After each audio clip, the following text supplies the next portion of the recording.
Pour vos travaux de terrassement et d'assainissement, faites confiance à Célange TP à Humbécourt, votre spécialiste dans la pose de microstations agréées à moindre coût. Célange TP, c'est plus de 20 ans d'expérience à votre service. Contactez-nous au 03 25 06 28 90 ou rendez-vous sur notre site entreprise-assainissement-haute-marne.fr.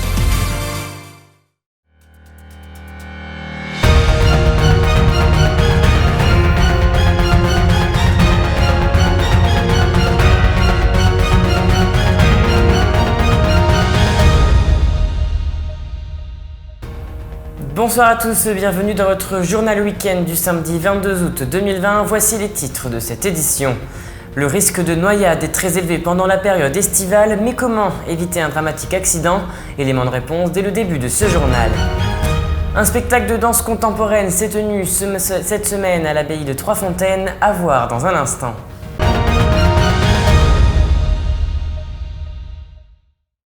Depuis ce jeudi, la réglementation du port du masque a été renforcée à Vitry-le-François au travers d'un arrêté préfectoral. Celui-ci est devenu obligatoire les jours de marché en centre-ville, c'est-à-dire les jeudis et les samedis de 7h à 13h. Toutes les personnes de plus de 11 ans devront donc porter un masque pour pouvoir déambuler dans les étals du marché. Cette mesure sera maintenue jusqu'au 4 octobre prochain et toute personne n'appliquant pas cette mesure recevra une amende de 135 €. De plus, sachez qu'en Haute-Marne, la préfète Élodie de Giovanni a également rédigé un arrêté similaire concernant le port du masque obligatoire sur la commune de la Porte du Der à l'occasion du marché hebdomadaire ainsi que de la fête foraine. À savoir que cette mesure ne s'applique pas aux personnes en situation de handicap munies d'un certificat médical justifiant d'une dérogation.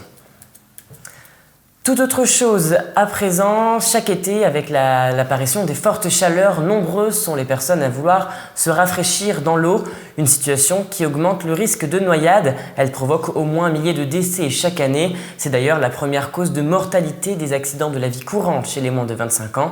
Un bilan qui est en hausse depuis 2015, mais cette année, le nombre de noyades a baissé de 26% par rapport à l'an passé. Une baisse qui peut s'expliquer notamment avec la crise de la Covid-19. Lisa Lamorlette a rencontré les sapeurs-pompiers meusiens afin de mieux comprendre les différentes façons pour éviter les dramatiques accidents. Avec les fortes chaleurs, chaque été, la tentation de plonger à l'eau est grande. Mais malheureusement, ce qui devait être une après-midi entre amis à se rafraîchir peut parfois virer au drame.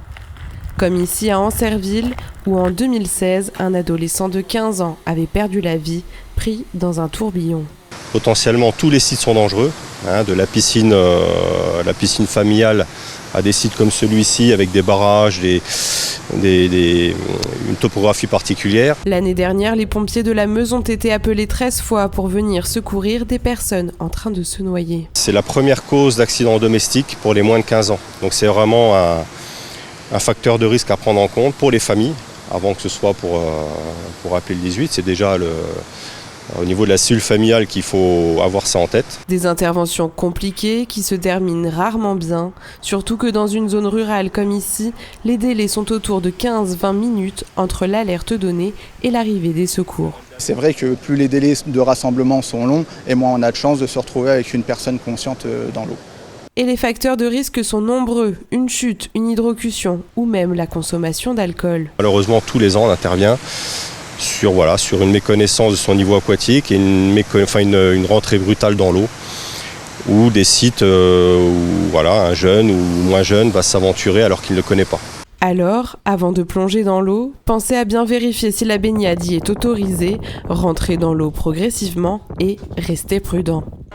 Et si vous vous retrouvez face à quelqu'un qui se noie, il faut immédiatement alerter les secours, essayer d'aider la victime à sortir de l'eau en évitant de se mettre en danger également et lui prodiguer les gestes de premier secours. Donc moi, ce que j'inciterai les gens à faire, c'est de se rapprocher d'une association et de passer les gestes de premier secours, donc le PSC1 qui est ouvert au grand public. En France, chaque année, 1000 personnes sont victimes de noyades et ces drames n'arrivent pas qu'en bord de mer. Cette semaine, un spectacle de danse contemporaine s'est tenu à l'abbaye de Trois-Fontaines, une danse intrigante et envoûtante qui portait sur le thème des sorcières. Regardez ce reportage de Lisa Lamorlette et Nicolas Fontaine. Dernier réchauffement pour Emma et Amélie, ces deux danseuses se préparent à envoûter un public venu nombreux à l'abbaye de Trois-Fontaines dans la Marne. Cet après-midi, elles présentent pour la toute première fois leur spectacle intitulé Envoûtement sur le thème des sorcières. Le choix du plein air n'est pas un hasard. Avec la crise sanitaire, elles ont dû oublier les représentations dans les salles habituelles. Alors le public les a suivies dans ce lieu chargé d'histoire. Le public, je pense, a vite cerné comment est-ce qu'il fallait s'aventurer dans ce lieu et comment faire aussi partie intégrante de la pièce. Une disposition bien particulière qui a visiblement conquis petits et grands. C'était original, c'était pas comme les autres spectacles. Sur cette scène à ciel ouvert, la créativité est sans limite et l'imaginaire débordant, quitte parfois à dérouter.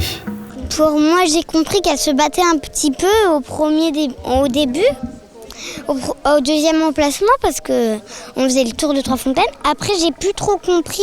Le spectacle, il est devenu... On comprenait plus trop. Le souhait, c'est vraiment que chacun puisse interpréter, mais sans tomber dans la facilité de « il n'y a pas de sens ». Et du coup interpréter comme vous voulez. Non, on a une trame narrative, on a notre fil en pensée, conducteur tout à fait. Et puis ensuite, c'est selon les expériences, selon le vécu de chacun, de se réapproprier ou pas l'histoire. Le pari est réussi. Après 3 semaines de création intense, le spectacle semble fonctionner et s'accommoder au contexte du coronavirus. Alors, ces jeunes artistes comptent bien faire opérer le mystère dans d'autres lieux historiques du territoire et même au-delà, mais pas sans un petit coup de main. Non, on aimerait bien pouvoir se développer parce qu'on parvient à un résultat pas mauvais avec de la débrouille, donc avec un petit coup de pouce, une salle et des subventions, ce serait encore mieux. Oui. Entre volupté et rigidité, ces 2 sorcières aux allures de fées comptent bien danser partout et par tous les temps, le temps d'un envoûtement. Et c'est la fin de cette édition, merci de l'avoir suivi. Dans un instant, vos prévisions météo avec de la pluie qui est attendue pour demain matin. Bonne soirée à tous. Toute l'actualité qui vous concerne, à voir ou à revoir, dès maintenant sur puissancetélévision.fr et sur notre application mobile. C'est quoi ici? 3 ou 4? Si c'est 4. 4? C'est pas 2 ici? 2? Il me semble que c'est 4. 4, 2, vite là, je vais passer pour je sais pas quoi. Non, c'est 4. 4, c'est possible. Ouais, ouais. Je suis presque sûr. Sûr? 4. 4. Salut. Salut. Et non, ici la bise c'est 3. Passons un bon été avec les bons réflexes. Cet été, le virus circule toujours. Ensemble, continuons d'appliquer les gestes barrières. Ceci est un message du ministère des Solidarités et de la Santé.